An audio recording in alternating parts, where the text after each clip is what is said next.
Hey there, it's Hannah with WTI. As someone with very long, thick hair, I am always looking for a good conditioner because I go through a ton of it. This conditioner from Day, the Monsoon Moisture Conditioner, is so awesome. I have really enjoyed using this.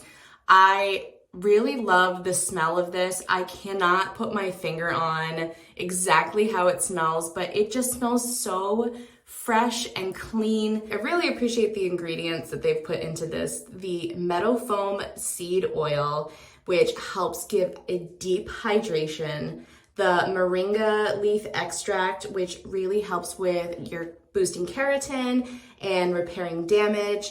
And the Cactus Flower Extract, which helps strengthen elasticity. I really enjoy how this feels when I'm washing my hair. It does really feel like my hair is taking a nice deep drink of moisture, and it really has felt so wonderful.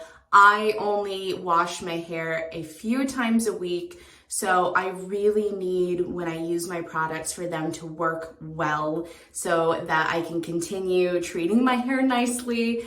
And I really feel like this formula from Day has done a fantastic job moisturizing my hair and keeping it nice and soft and bouncy and shiny up until my next wash day. So if you're looking to grab a new conditioner, then I really recommend this one, the Monsoon Moisture from Day. I have loved every second of it, and I think you're really going to enjoy it too. And that is my point of view.